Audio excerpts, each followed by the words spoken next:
Hi, I'm Tignor, and today I'm here to present my Pecha Kucha. And of course, I'm Tignor. So, my first slide is about life skills. As you know, everybody needs life skills. As you go throughout life, you develop just certain skills that make you really good at certain tasks. A good life skill for me, for instance, is reading, and I can read incredibly fast and understand things incredibly quickly. Opportunities and recognition. This is another one, like a life skill, I would say.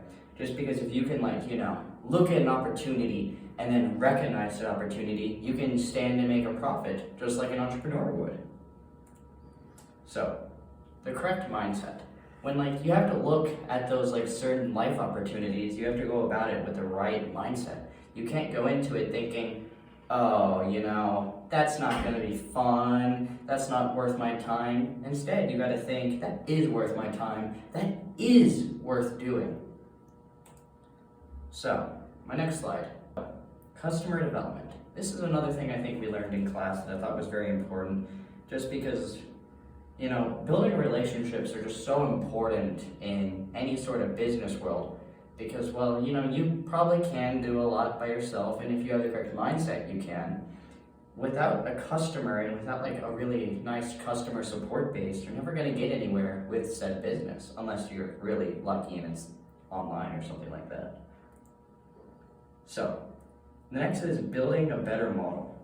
So when you have to, run a business and you have to decide what you want for a business, how you want it to structure and for the gears to work, you have to decide what model you want. And I think this is important because structure in life is important, and so you should just apply it to everything else you do, just to keep the cogs turning, or else they're going to get stuck and you're going to have to oil them eventually. So my next goes back to a few slides with customer development, but now it's network development. So with network development, it's the same sort of principle as customer development, just because it's about building personal relationships at sort of a more professional scale. With this sort of professionalism on the grander scale, you can not make easily connections. While you do, you could probably just get more done in a level of financial that you wouldn't be able to with just a consumer, for instance. Example would be a business partner between Amazon and UPS, a shipping company. So, new ideas. If you're not constantly coming up with a new idea for something, it's not a problem, but at the same time, in an entrepreneurship class, we should think about, I see this, I could fix it with this new idea. It all comes back together to the whole, correct mindset and opportunity recognition. But instead, you have to think constantly, maybe this is a different way to solve it, or maybe it's this way to solve it. Just a few different things of, once again, looking at life and the problems associated with it. Okay, so next we have is revenue model creation. We all like money. We all like finding problems, looking at ideas, and be like, hey, that's a great way for me to earn money. So that's why I put revenue model creation, because you just need to know what the best way for certain situations to make money. Okay, so next we've got team building. And this goes back to my earlier concepts of just in general, working with people, building those relationships. But instead of this time, instead of with other companies or with your consumer base, it's with your own team. Because like I said earlier, you can do stuff alone, but it won't make it as easy. But if you have a good team and you're willing to build with said team, then anything is accomplishable within the range of what you want. Okay, so next we have or entrepreneurship planning. I can't say that simple word. Anyways, so with entrepreneurship planning, it's just more of structure in life, and generally I really like structure, and so I just think everything should be planned out almost meticulously, with then, group activities, like team building, for instance, like the earlier slide, to be more flowing and just personable. Okay, so next is crowdfunding and bootstrapping. I just think crowdfunding and bootstrapping was an interesting unit of what we talked about. And overall, I just really like ideas like Kickstarter and like GoFundMe. I've used it several times for my own personal hobby work.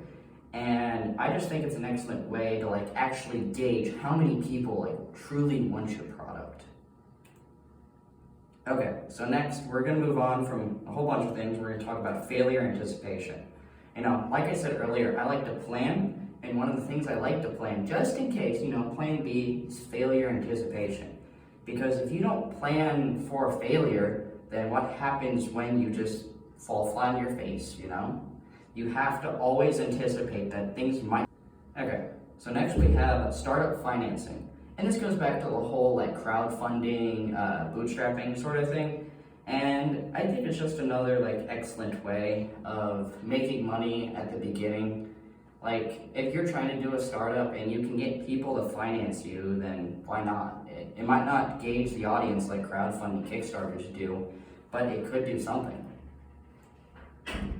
So next we're going to do customer engagement, and this goes all the way back to the beginning where I talked about just how important I think it is to like truly gauge your customers. And of course, customer engagement deals with generally after gauging their opinions on the products and just sending out surveys, which I think is incredibly important because I myself like to do surveys and just tell companies, hey, that might have sucked, or yeah, that experience was great, like keep doing that. And if you do that again, I'll come back. And that's the sort of feedback I simply put.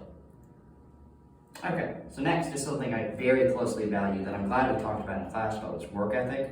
I don't think there's anything more important than like going about something, doing it right away, and just being like, yeah, that's good work. And if you do it early and it sucks, well, good thing for you. You've got plenty of time to keep going at it. And I just think it's generally important for people to learn. It's another life skill, as the earlier slide stated. Okay, so next we have learning your place within the team. And this is, once again, another life skill and team building thing.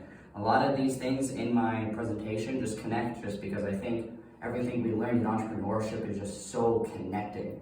And I guess with learning and your place within a team, it's just so important for you to realize maybe I'm a leader or maybe I'm the numbers guy. Like when you understand what your place is, your team will absolutely benefit